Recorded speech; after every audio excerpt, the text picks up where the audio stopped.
Welcome back to the Rob Taylor Tattoos podcast. Today I have with me longtime friend Kelly Prewitt. He has lived many different lives. Today we're just going to hang out and tell his story. Kelly, thank you for being with me today. Glad to be here. Just start with your background story. Start background, lore, your mythos. I grew up in Illinois. Never thought I'd find myself in the southern states, but somehow have gravitated down here and been down here. I think I met you, 20 years ago or something like that? I just moved to Kentucky and I had a job, got headhunted for a job down here. But first 20-something years was in Illinois, so I think that's what molded me. Always been from a poor family, always had issues with family. Mom's been bipolar for most of my life. My dad was a heavy drinker, so I've been on my own since, 13 or 14, probably real heavy. And just got into work. I don't know why. For some reason, it's hard to get out of the neighborhood that I was in. I think most everybody that I grew up with is dead or in prison, and just all that life. And for some reason, I got a job that I loved when I was 19, and then I guess I decided that I wanted to try to chase at first money, and just could not work enough. I mean, I'm pretty notorious for the first 25 years of my career to travel everywhere and take every job that anybody would give me and neglect family. And I've been married 3 times, so I'm sure that I'm kind of a shit show as a personal life, but work has really been what I gravitated to most. And You've been up and down. You've been at the top and at the bottom more than once. What was your first business breakthrough that brought you real money? The first job that I got when I came down here was for a place called the Shelbyville Mixing Center, and it was a big hub that Ford was going to try to use like UPS does, where they bring in all the plants would go to one place, and then they'd sort those vehicles, and they would go off on another. So whereas normal places might ship 50 rail cars a day, this was going to be more like 1,000. So it was a huge deal, and they were headhunting people for it. And I think that I felt some sort of way about being headhunted because I didn't feel like that's would be my life path. So I got big time into it. When you're saying headhunting, what is that exactly? Where they call you from Kentucky. I live in Illinois, and they said that I heard about you and want to try to have you work. So it's kind of a big industry anymore. Online, it's fairly common, but back in the day, you just used to have people that called other people and said, "Hey, I know this guy, or I've seen this resume, and I'd like to recommend him for a job." And so they're really calling you, and once they call you, they normally have you in mind that they want to hire before you even get hired. So it's a bigger deal because you're not really applying to anything. You're more like trying to turn down an offer. And that particular offer was kind of cool because, again, I grew up poor and never thought I'd have a car or house or anything. I had a fiance at the time, and the owner of the company offered me a salary which was 3 or 4 times the amount that I was making in Illinois, and I still didn't want to do it for some reason. I was still pretty stuck in my ways, I think, or scared probably. Hadn't really traveled or anything that much. And he final offer called me again and said, "Listen, we need you down here, and what's keeping you?" And I said that my fiance was going through college or getting close to entering college. And he said, "Well, I'll just pay for her college." And I was like, "God damn, I just can't believe that I'm worth that." So I went and never looked back and have been crazy into Did he pay working. for her college? Most of it. Yeah, that's cool. That's why. Yeah. He was sort of a cool guy to be around because he was a super rich guy from Dallas, Texas, and swam in ponds that I didn't even know existed, like he just money that was big time to me $50,000 here or there was just nothing. I just didn't mean anything to him. It was so crazy.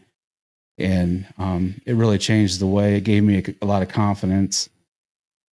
And he liked me a lot for a long time. So he promoted me up. And anyway, I think at some point I was probably making, I don't know, maybe $200,000 a year from him. And that's back in the 90s. So that's equivalent to maybe $400,000 now, some shit like that. So it's just more money than I'd ever seen. And it catapulted me real quick into at least having new cars. We bought a new vehicle every year. We bought a house. Just a lot of shit. I think when I met you, we were probably at the point where money had stopped being super important to us. We were buying alcohol for people that wanted to go out and drink. And, we got to the point where I think I had met you like as soon after you had sold it. Okay. Right after. So before I started that transportation company, or long before the hotel? Well, I remember. Yes. This was back when I had started staying with you, and it was shortly after you had gotten out of it. I sold it or something like that. Something of that nature. Yeah. When I started hanging. So I guess there's a little backtrack there. I worked for those kind of companies for several years, maybe 10 or 15 years, something like that. And always took the jobs that were like high level, like GM. I don't know if I went to VP or anything in any of those jobs, but a lot of travel, like just willing to go anywhere and sacrifice family and go do my thing. For a year, I just literally got paid to take customers out and get drunk and get them drunk. And then I could show up for work after doing that for 3 hours of sleep. And it just put me like in a real weird perspective of work. Like I was just willing to be a crazy person and do all the things that other people weren't, put in a lot of hours and travel a lot and sacrifice family. So the reason I say that is because I don't think I was at the best place I'd ever been as far as being smart on business. It was just I was willing to do all the things other people weren't willing to do. And also, when you get higher up in a company, a lot of times, I don't know if you've heard of the Siegel management style, but in other words, shit on everything and then leave. And that's just what most people did, is this: you go in and you make a bunch of changes, you make the customer happy, and then you go on to another place. And so I did that for several years. And so ultimately, the place that I came down to Kentucky, the Shelbyville Mixing Center, it changed contractors. And the company that I was working for was not going to get the contract. And it was about time that I tried to do something on my own. I mean, I had known enough about the higher level of what we do, be able to bid something and be able to understand the finances. And this would be a couple hundred people that we would employ. And I knew it really well. And so just rather than to try to wait and see if another company was going to bid or how we were going to do that, I just tried with a friend of mine who was my best friend at the time.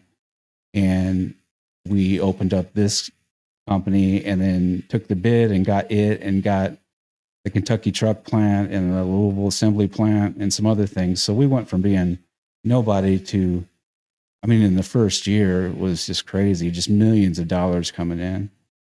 And that's net. Like you guys were profiting. Like it was so much money that we couldn't even figure out.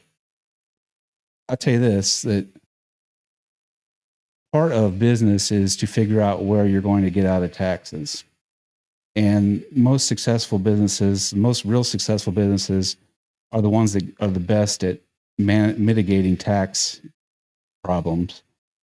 And we had talked ad nauseum about how we were going to be a different company, and that we were going to, where, you have these companies that are making tons of money for a year and then they don't make it for a year, and all of a sudden they're bitching at the employees and cutting employees and everything like that.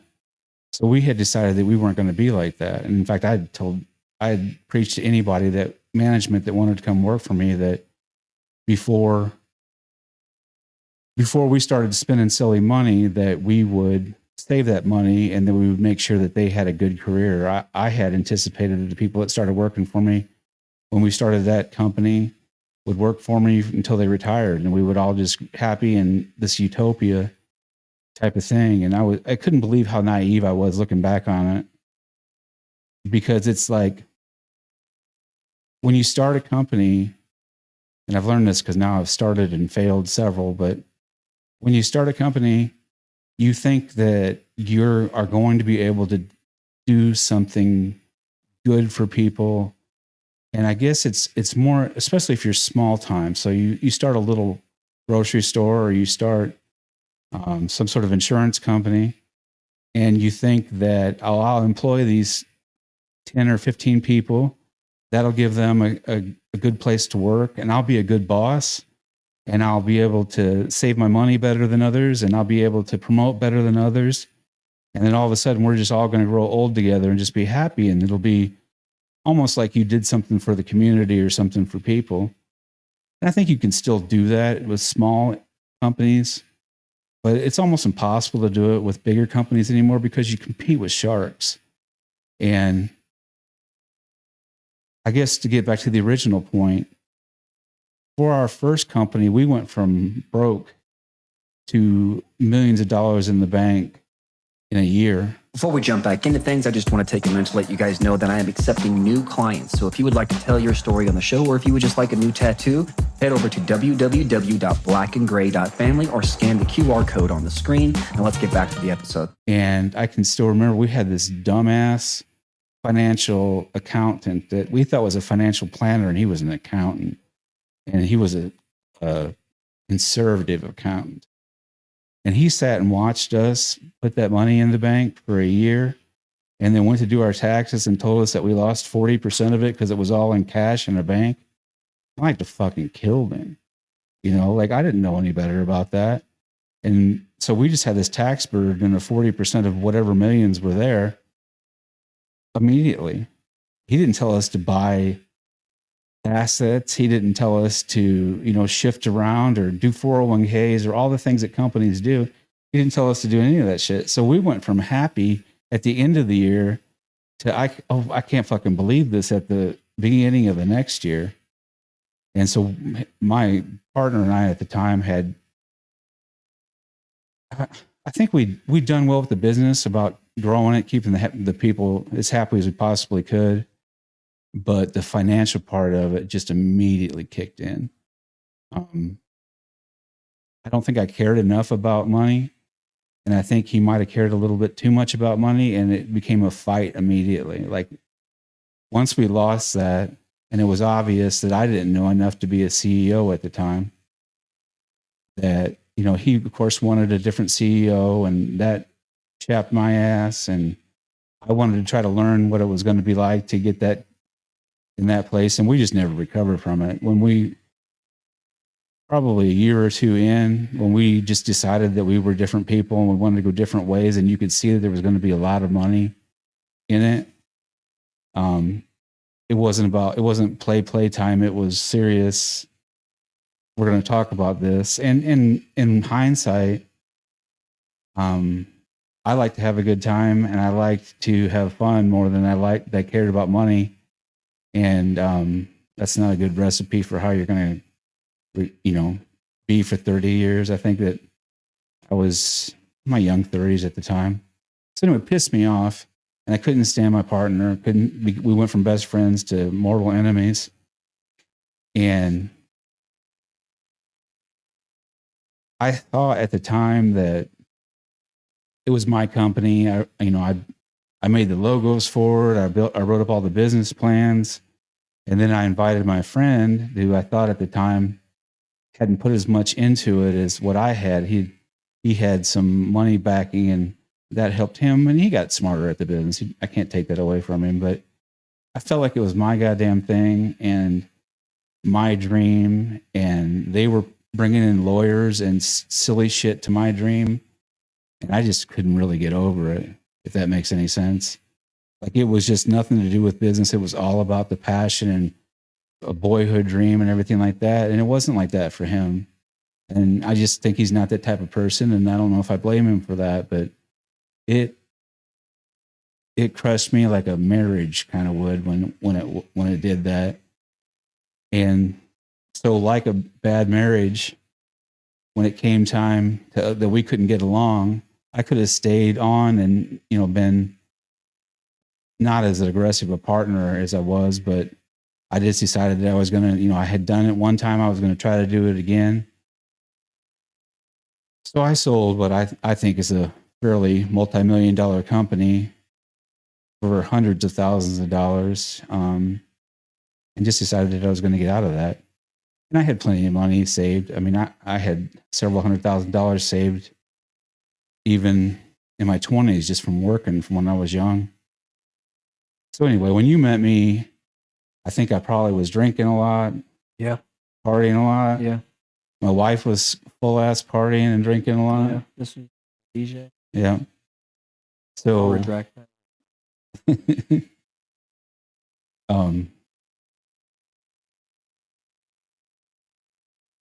So I was a fucking dumpster fire as far as that goes of what I wanted to do right then, and sold the company, made plenty of as much money as I needed to what I felt like to start another company. I had plenty of money and was going to go on and do my next thing. What did that end up? What did you do? What was your thing? My thing. I had a few companies and they did fine, but for some reason, I hadn't owned but maybe one. I owned two houses at that point, and I don't know. Like I felt like I wanted to do something. I mean, ultimately, I guess would have been something in hospitality. I'd never done anything like that. I felt like maybe that was a utopia that I was looking for. That if I bought hotels, then these hotels would be places that people would enjoy themselves, and I would make it nicer and friendlier, and all this other bullshit. And just I don't know. Like I've always had weird dreams, like I don't have any business doing what I do, but I'm just going to completely go for it and see if that brings me happiness. And I think that's what you and I have talked about a lot in the quiet hours is none of that shit really gets you to a goal line. Like there's nothing at the end of it that makes you feel, now I can rest. This is amazing. It's not like that. So it was kind of silly, I think, or naive on my part to try to find these goals that were going to be my uber happiness when I could have just been moving my feet forward and building maybe an empire or something that was more structured, if that makes sense. So anyway, I bought a hotel, and it had been one that had been occupied, maybe 90% occupancy for several years, and close to businesses, close to a steel mill and other things where people traveled. And thought that would be a good thing. These guys that were staying in the hotel weren't people that were just tourism. They were people that used this place almost like I did as a home because I was traveling so much. And could I bring better food and better accommodations to those guys? The guy that I saw that owned the hotel before me was a multimillionaire, hobnob with senators kind of guy, and I didn't feel like I was that kind of guy. So there's that fucking dream again of trying to bring some money to people that maybe didn't have as much, and maybe thinking I'm a saint along the way or some shit like that. But so I tried the hotel thing for about, it was a couple years that I did the hotel thing. Tried to grow that.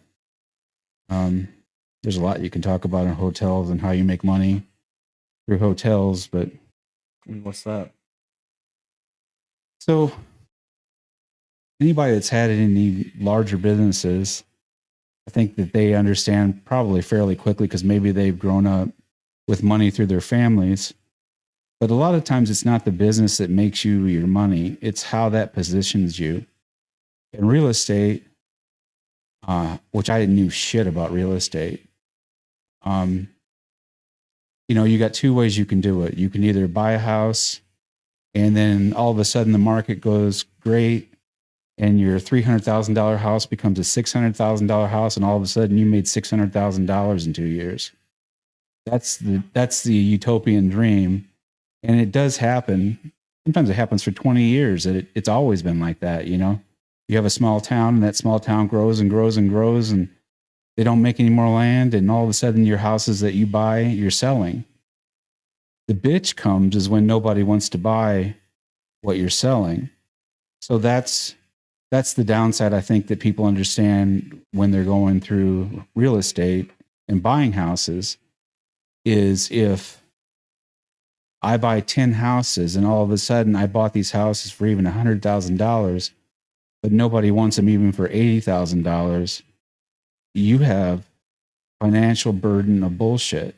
You understand what I'm saying? You have big, expensive, especially if you're still paying on those houses, drag you down things. And it's a lot easier to sell a car than it is a house.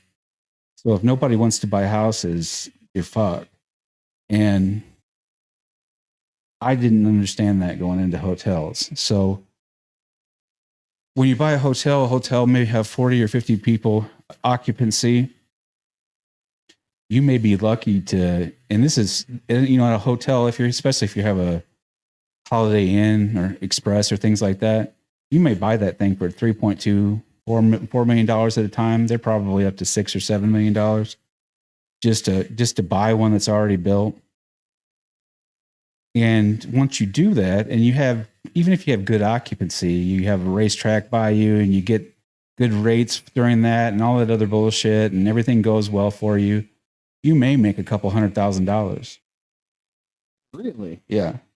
And it's the same way because the overhead is so high? Or it's the same way with anything. If you were to look at a restaurant, if you have a badass restaurant, you may make a few $100,000 a year.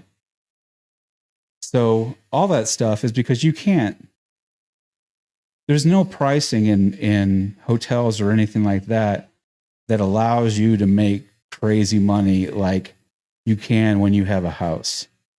A house, you can flip it fairly fast and you make a lot. A hotel, you might buy it for $3.2 million and you might sell it for $3.4 million, but that's the same shit you're getting out of a house. You understand what I'm saying? So, and you might not want to sell it. Say you say, I want to have this booger for a long time. Well, every year, your franchise flag or the flag that you have like Holiday Inn or Ramada or anything like that, you have to pay into that. Even when you franchise a Hardee's or a McDonald's, you have to pay into a franchise fee. And the reason that they do that is because when someone walks into your Holiday Inn or somebody walks into McDonald's, they don't want you to have run it into the ground, and all of a sudden people start equating your bullshit with the franchise flag. So even though you own restaurants, if they're franchised, you have little control over that. You're told what to paint. You're told how to, you have maybe 5 different choices of carpet and things like that. But they tell you what to do, and you pay handsomely, hundreds of thousands of dollars a year for them to advertise for you. So that licensing fee is pretty much like, and it's that much, it's hundreds like per year or just one time? No, it's per year. Oh, fuck. Yeah. And again, it's just a lot of bullshit. You know, like you buy a hotel, and this is probably boring as fuck, but it's a lesson that I hope you can learn from me instead of having to go through yourself. You buy a hotel and you think I'm going to get you, these is what the rooms are going to cost. This is what I anticipate taxes to be. But you don't realize that you have county tax, you have tourism tax, you have state tax, you have federal tax, all these different taxes. And not only do they not go away with whether you have people in the place or not, but you don't even have the ability to bankrupt those. If you owe taxes, and I can get into that story later on, but if you owe taxes forever. You can't bankrupt them. You can't get rid of them. So a good accountant will tell you always pay your taxes first because you never know when you're not going to have money to pay other shit. In my mind, it was like, I'm going to pay my payroll first. That was the first fucking thing I always did. Take the money and make sure that I made payroll. And that's super important. But it's 20 steps down on what normal people consider important. And maybe they're right. I don't know. It's not what I wanted it to be. I didn't want to focus on taxes and shit like that. But I guess long story short, when you get into these bigger businesses, you see somebody owning 10 McDonald's or 5 restaurants or a couple of hotels, they're not usually making the money. They're not making the I want to play in Millionaire money off of those. They're making it in the next thing. Take for like hotels. You build a hotel. Now all of a sudden you have a hell of an asset. You have a $3.2 million asset. And as long as the economy is good, some banks might say you have a $5.5 million asset. Does that make sense? Mm-hmm. So they take that fucker away from you. They sell it for $5.5 million. Everybody's got what they need to get. And so when you build a hotel, it's you build a house. That house is nice. It's worth $150,000. It's probably going to be a minute until it's worth $200,000. But your money is in, I'm going to build the next house. And in the next house, not only do I get to use my first house as assets, but I get to use all the money that I'm building and using for building to liquidate if that first thing isn't working out right. So I start a restaurant, and the first 2 months, restaurant does amazing. All of a sudden, it starts leveling out. I start borrowing against that restaurant, build another restaurant, use that money that I would have been losing my ass off to build a new restaurant, right? Then pay that piper when it comes. So really, when you talk about the economy that ended up making me lose all my money in 2008, some shit like that. When the money goes bust, it's not normally anything other than the loaning goes bust. That's when most millionaires and most people have a hard time, is because their money is not in a bank. It's being used against another. And in my particular instance, 2 years before this, I could walk into a bank and get $1 million line of credit almost unsecured. Go use that $1 million and, I've all of a sudden got $1 million. I really don't. I'm going to have to pay the piper at some point, but you hope that when that comes up, you have the assets and you can pay that money off. But when the economy crashed, when I had my hotels, no one would loan anybody shit. There was a time when no one bought a hotel for a year and a half.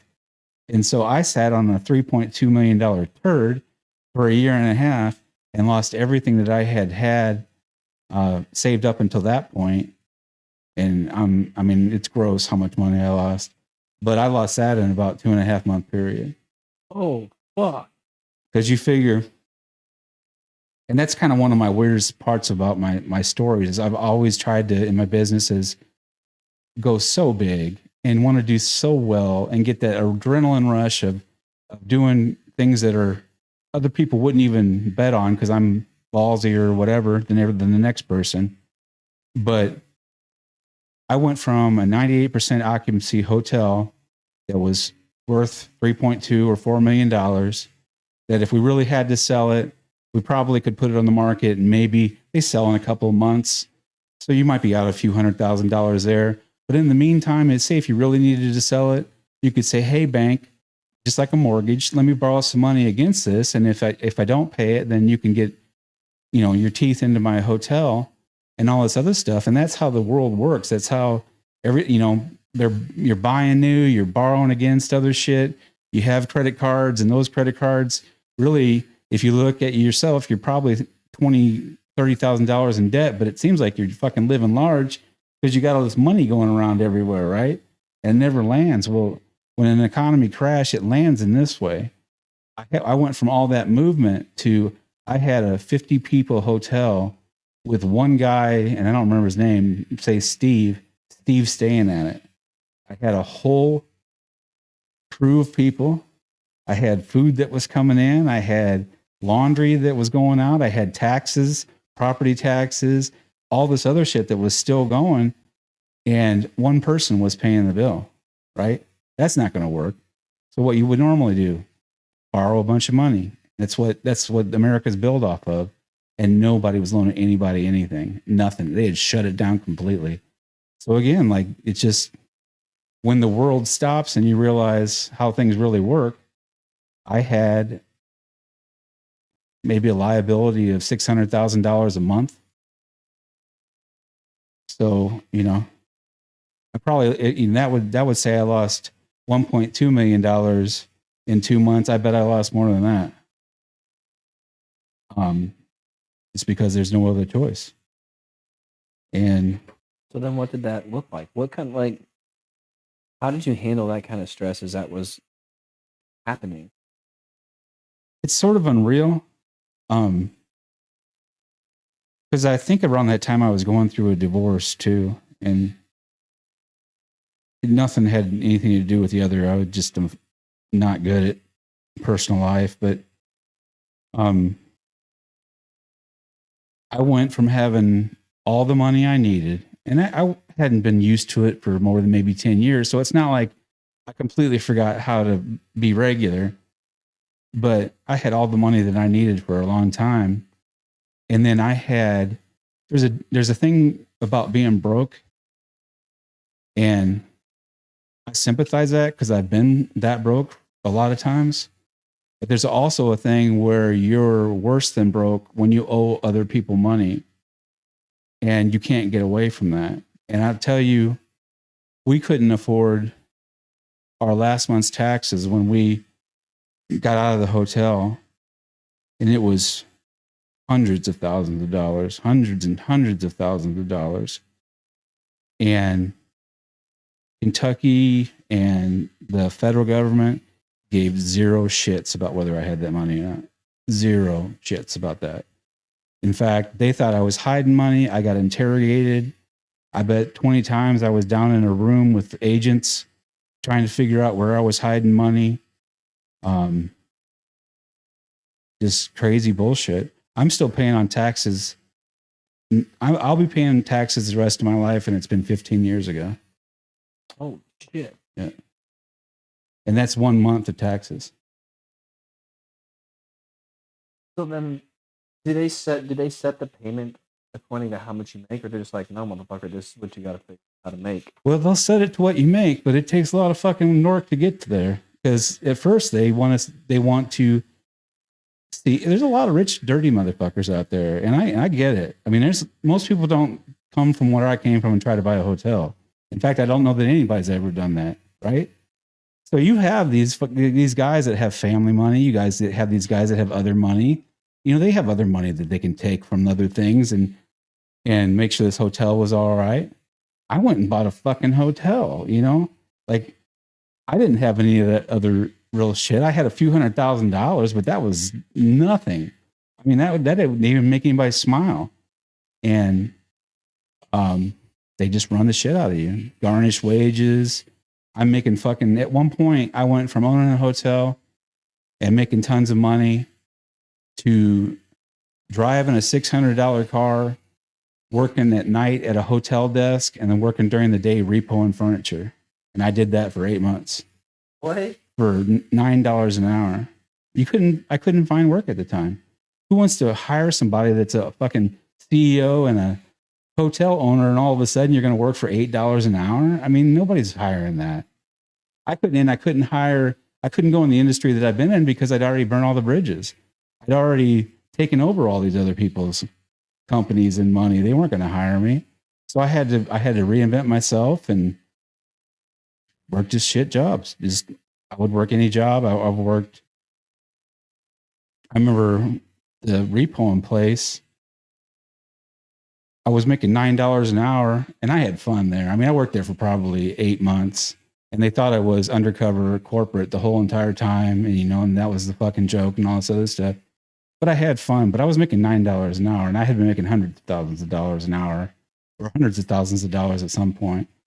So I wasn't as street and smart and shit that I prided myself on when I was younger, but they thought that I would make a good manager, and they came and sat down with me and wanted to offer me a job. I'd move like 3 hours away, but I would be a manager there, and I would go from $9 an hour to $11 an hour.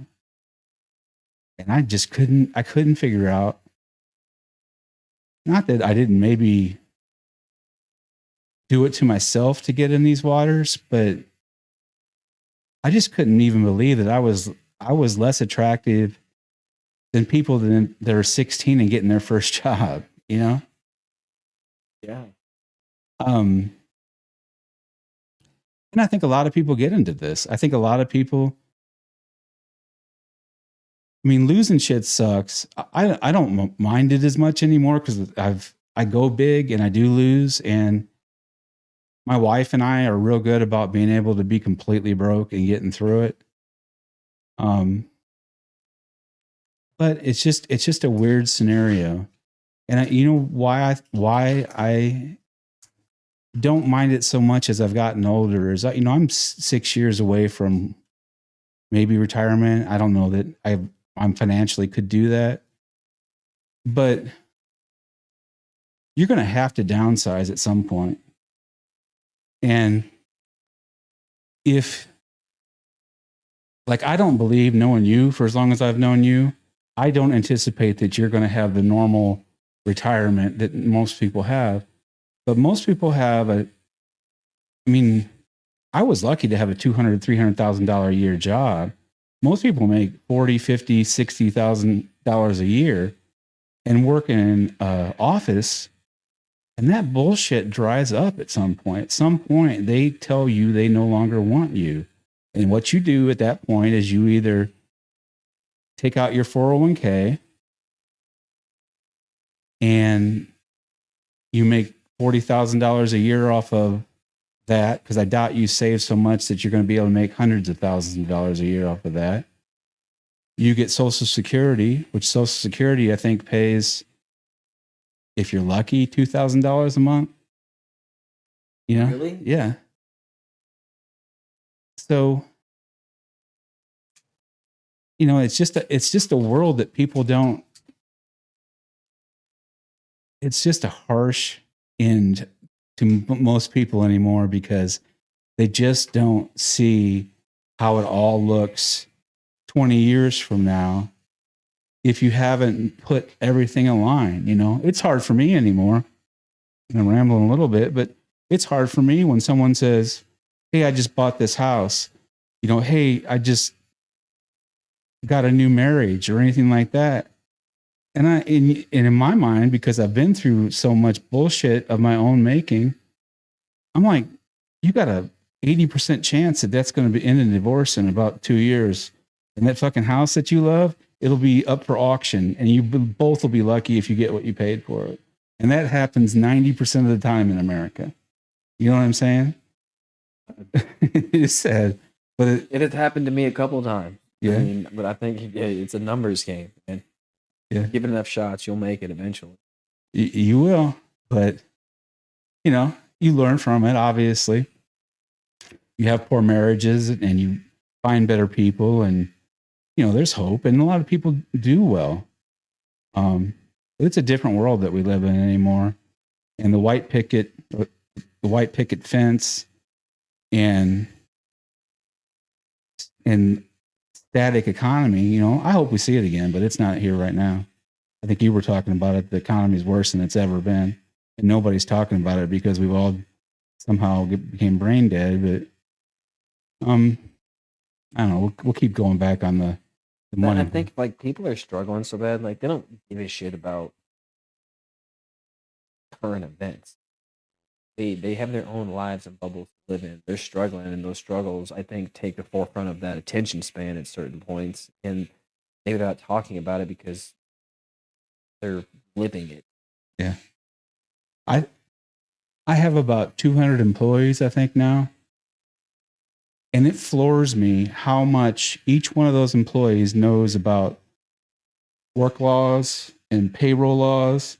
And they can tell you whether they can take a Thursday off in November and whether that's legal or not, because they spend so much time researching all this. And I think anybody that works in a place that has 200 people will tell you there's 10 or 20 people that are milking that shit for all it's worth. And we'll be doing that always because that's just what this attracts to. But How can you spend so much time understanding your job and the bullshit that will allow you to get off on Thursday in November and not pay attention that your government is fucking you on a daily basis? And I'm not even wanting to be a conspiracy person. I'm just saying it's too much money for food. It's too much money for housing. And why we're not storming the Capitol and taking that bullshit over and start writing the checks ourselves, I don't know. I thought we would be, but Are you surprised that America hasn't reacted more I'm volatile? I'm floored. I think Trump's the funniest motherfucker that ever walked the face of the earth. I cannot believe he's in charge of people. Before we jump back into things, I just want to take a minute to let you guys know that I am accepting new clients. So if you would like to tell your story on the show, or if you would just like a new tattoo, head over to www.blackandgray.family or scan the QR code on the screen. And let's get back to the episode. I like that he does ballsy shit. I kind of like the messes that he stands up. He does more than some of the more boring presidents. But Chris Kringle, if I'm paying $11 for a hamburger and I've got some crazy ass running the country, why am I not doing anything about that? Like, why do I get a check and I work a good job now? Why am I getting a check and barely paying for health care? How did that work out for all those people that stormed the Capitol? Didn't they all end up getting charged? It was great. Yeah, it is, because when you storm the Capitol with 25 people is a lot different than storming the Capitol with 2,500 people. Half-ass rebellions never did anything. And again, I'm not a rebellion type of guy, but I'm just saying, I hope that I live long enough for people to take shit that they've learned on the internet or shit that they learned through regular life and pull the curtain back and realize this. I just want to see it. I don't even want it for myself. I just want to see that people go, hey, I'm paying property tax and I'm paying sales tax and I'm paying taxes on the money that I make. Then when I buy something, I'm paying taxes on that. And you know what all that goes into? That goes into your freedom, or whatever the fuck you want to say it is, right? Well, then show me how much a tank costs. You know what I mean? Like, it's just strange. It's just fucking strange. And I hope that I want to see a generation right now that's super informed by the internet to do something smart and do something like that makes people happier than they are now. I mean, don't you think most people are miserable right now, and most people feel out of control, and most people feel like they're just going to take what they're given? You don't have to feel that way. You know, you don't have to be that way, but it is what it is. And that was a pretty big rant. But all right. I just, I'm at a point now where I'm at the twilight of my career. I love leading people. I'm in a place now where I can be over a few hundred people. I love doing that. I'm not going to be rich, and I don't know that may be something in a couple of years that I decided that I want to go big again. But just weird shit is fading, you know, like things that you buy with money, especially if you have to sell them at a loss, become real unattractive when you realize that, like, I used to buy shoes every year, and then I realized that I wasn't getting the endorphins out of buying shoes every year, you know, or whatever it is. Like buying houses. At some point, when you have 13 houses, that shit doesn't mean anything to you anymore. And good luck wrestling with yourself when you got to figure out that, you know? And so it's just a different thing. I think that's kind of maybe assuming, but when we got together, we were different in a lot of ways, but we were the same in some ways. And I think that in some ways, I don't know, I think in some ways we pushed each other, because I do think that you will be you're more mobile than I've been in the past. But when I get to destinations and I get success, a lot of times I didn't handle that correctly. And so I don't see the benefit of that. Like I don't go out and play golf, and I don't boat. And so you have to figure out like what is this big house around me? Like, how does that make me happy? And it does a lot of people. It just doesn't me.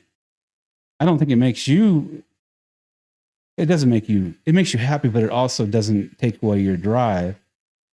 And I think that's still, well, plus you're what, 20 years younger than me, 15 years younger than me. I was still pretty in my crazy phase back then. I'm slowing down. Yeah. I'm slowing down.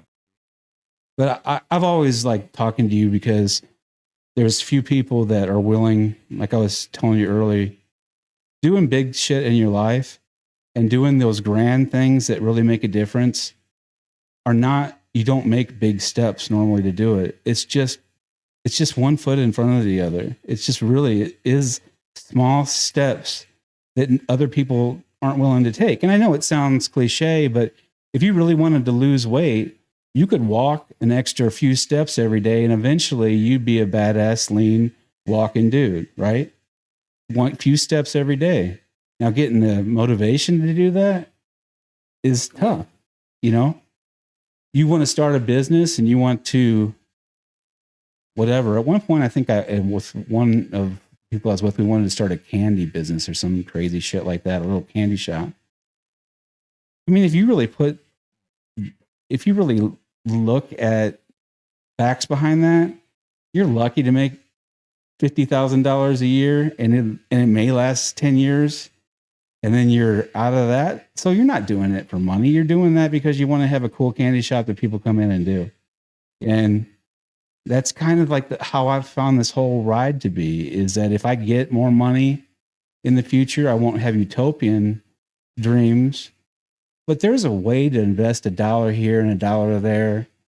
And like you do 90% of the shit that you love and 10% of the grind that you need to do to either get that yourself in a different mindset or get that fun money.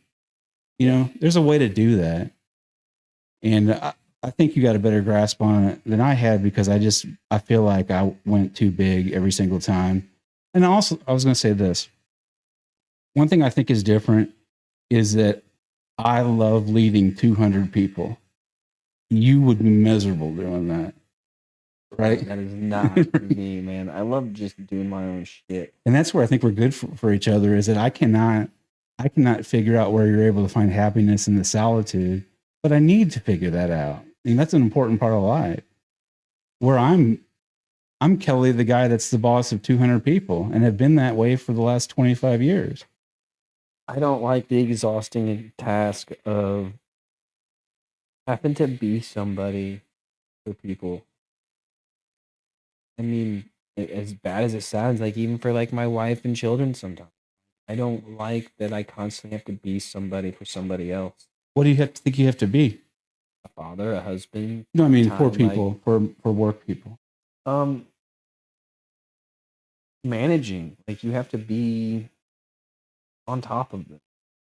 You have to manage them. Here's how I look at it. This will be, I've tried to teach this to 1 million people, and everybody looks at me like I'm mentally whatever. Nobody taught me most anything. I didn't have parents that taught me anything or any of this bullshit. I learned how to make money because if I didn't make money, I didn't eat. And you learn on the streets how to hustle money. It may end up with body parts being sold or whatever the shit you have to do, but nobody has to teach you that. You know I'm eating or I'm not eating. The other thing, which I had an epiphany with, I've got a son that's in his 30s now. When I looked and saw that little dude was trying to put his shoes on like me or bullshit, I knew that nobody had to tell me anything about how to raise this dude, because I cared about this dude so much that it was easy, right? Like I don't think you probably have experts come in and tell you how to raise your kids or anything like that, right? You know, I got to have their best interests in mind. I gotta work on it every day. because you never have a day off. If you can apply about 60% of that to managing becomes a completely different world for you. If you can take everybody around you and say, yeah, I don't really love that guy, or I don't, I'm not happy about this. That's the same as family. You don't love everybody in your family. They're different, whatever. But if you can just say, I care enough about them that nobody has to tell me anything because I have their best interests in mind, it's super fucking easy. Because otherwise you're just faking it, right? Imagine if you didn't love your son and how hard that would be to fucking figure out how to navigate life, right? But if you can make yourself love another person, whether you agree with them or not, it's no different than I looked at when I was actually I went through like bunch of different management styles, but I looked at, like, as stupid as it'll sound, I looked at like firefighters and cops and army men. Like, those people develop relationships and they're wildly different from each other, but they develop relationships that mean so much because they have to have each other's back, right? And again, it's not like me and my fucking job is that important, but I do rely on them for my money and they do rely on me for their money. And that's about as important as anything that I got going on in my life right now. So it's easy. If I don't make Steve better, then that affects me because I'm not going to be that great of a boss. If he doesn't make me better, or if I'm stuck in my ways or not open to ideas, then you're a douchebag boss. But if you just care about people, it's super fucking easy. It really is. It's something you want to wake up and do every day. Yeah, I care about people, but I'm selfish. Yeah. Like, I don't care about Steve breaking up with his girlfriend and having a hard day at work. Shit like that. Like, don't you think it's weird though that when people go home, they care about their family and they care about everything else, and it's just, I gotta do it, right? I hate my son right now, but I gotta wake up with this little fucker the next day. You know what I'm saying? But then you work 8 to 10 hour periods and you treat it like you're on Mars, right? Those are still interrelationships. That's still 10 hours of your day. And I'm not saying love your coworkers like a fucking family member or anything creepy like that. But I don't understand why it's looked at the way that it is. I guess this might be my identity, because my biggest fear has never been failure. It's always been to be irrelevant. Always been my biggest fear. really? Yeah. Why? I don't know. I think my first job out of high school was cleaning offices in State Farm in Illinois. It's the richest people in town that work at these offices. And I was cleaning offices and they looked at me. I mean, I knew I was a scumbag, but in the streets, I was something, right? But when I was in this environment, they could give no shits about me. I was the most irrelevant thing. I was more irrelevant than the chair that they were sitting on, because at least they had a use for the chair, right? And I wondered at that point, how do you get motivation for what you do? How do you get pride in what you do if half of your life no one gives a shit about what you think or say? Like, I guess at that point it does become a retreat. How could you be at home and think, I'm the fucking head of this motherfucker and this is my house and we'll do what I say, and then you go 10 hours a day and you're the most worthless motherfucker there? Like, you know what I'm saying? You have to be almost narcissistic to understand that that's one doesn't play with the other. And I get some people can go in and say, I'm just going to work and whatever, but that's 10 hours of my day. And I can't shut it off like that. I want people I want to have good ideas and I want to have bad ideas. I want to lead people well and I want to make mistakes and I'm going to lose people, but it's a fucking high for me. It always has been. And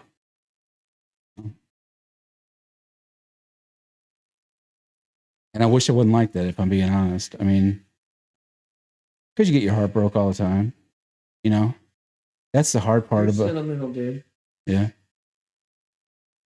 Yeah, you put, I mean, I can remember loaning workers money in different times or helping them buy things because they were going through school or anything like that. And then they end up just stealing from you like any common day person would. And it breaks your heart. I also can remember, you think that you have a certain, I like to think that I'm Bill Belichick up in this motherfucker, and I'm really just over 200 people in a static place, So I probably put too much into it, but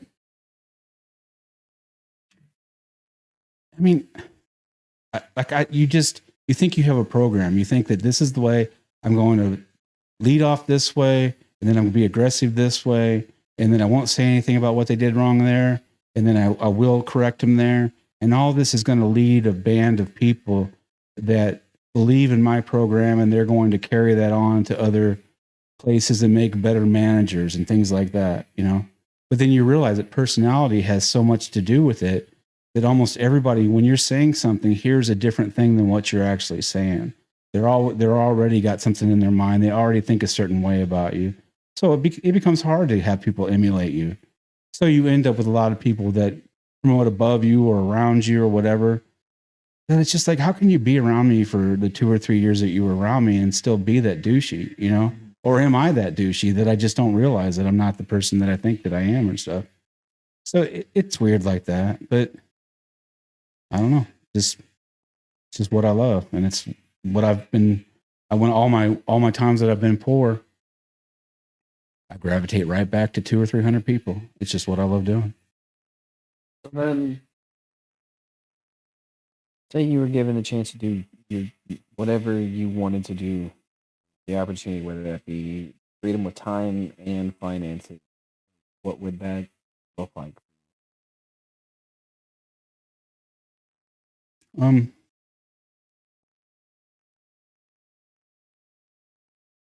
If I could go back, or if I can start something again, it wouldn't be anything like the hotel. I've just completely changed. The hotel is stagnant. You really can't promote yourself into getting people to come in. That's so different than what I want to be.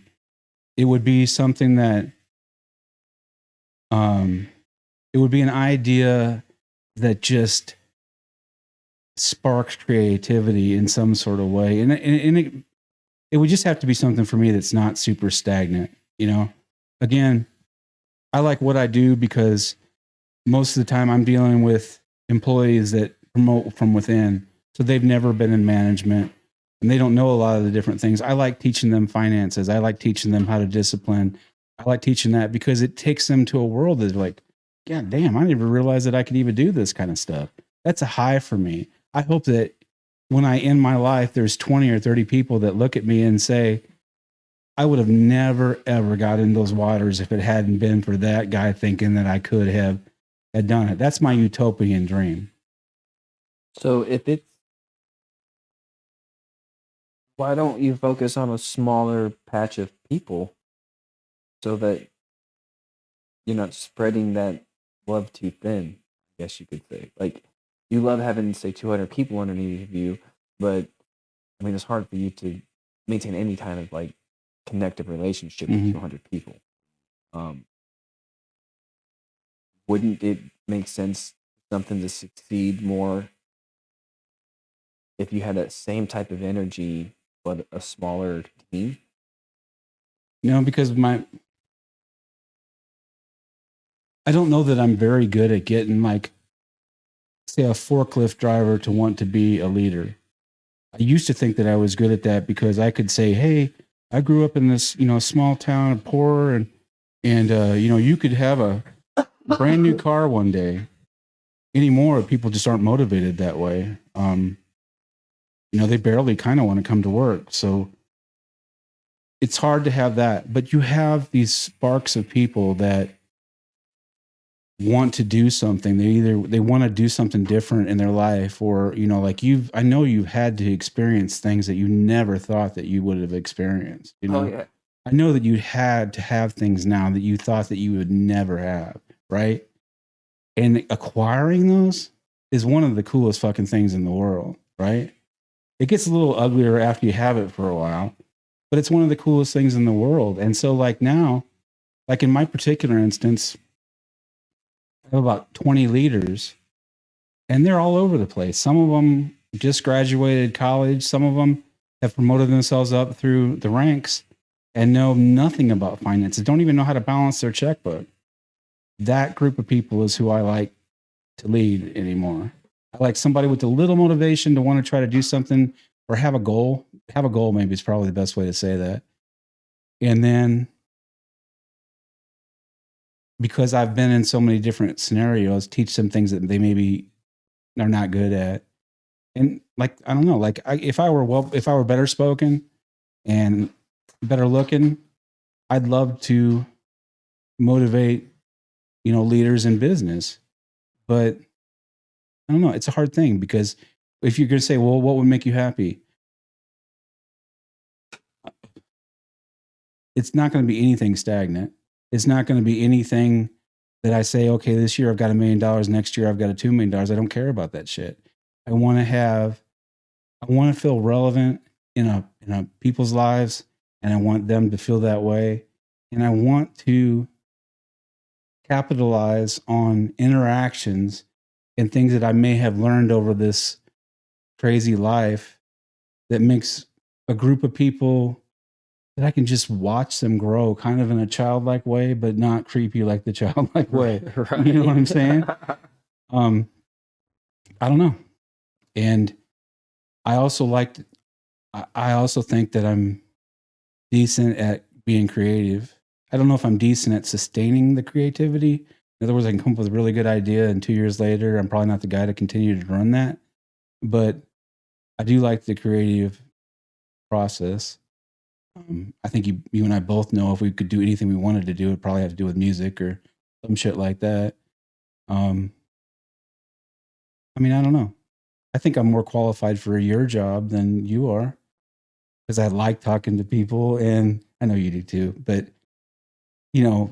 sitting around doing art and talking to people is about as good as it gets. Well, what's cool about this show is I don't talk that much. I can tell you care, though. Yeah. I can tell that you care about what the person's going to say. And I think that's probably big for you in some ways, Yeah. And, like I said, we both talk about how cool this idea is. I think that it's got leaps and bounds ideas that can happen, but at the very heart of it is I've been getting tattoos my whole life. I love having them on my body. You spend hundreds of thousands of dollars for them for no really apparent reason. But you spend a lot of hours not talking to somebody, in that normal situation. Really? Well, I try to get my clients to talk a lot. What are you into, man? Like, what's your thing? Think about it this way at some point, more and more professional people want to get involved in it. The pain of the tattoo is almost exactly like the pain of the hot ones. Oh, really? Yeah. It's going to put people in a real open phase. Yeah. I seen that happen with my last guest, actually. He like, dude, I don't know, like how do people talk to you during this? Is insane. Yeah. Well, that's the whole point. Like something about all this breaks down those walls and those barriers to where you become a more authentic person. Conversation, answers, everything about it becomes way more authentic as opposed to every other scripted question. Yeah. That's a cool idea. I appreciate you giving me some time. I appreciate you coming on. Anything to say before we head out? I don't feel like if people have tuned in this entire time and listened to my bullshit, you're a certain type of person. Go out there and conquer the world. Thanks for tuning in. If you guys found any value in this conversation, please like, share, subscribe, comment, all that fun stuff. We'll catch you on the next one.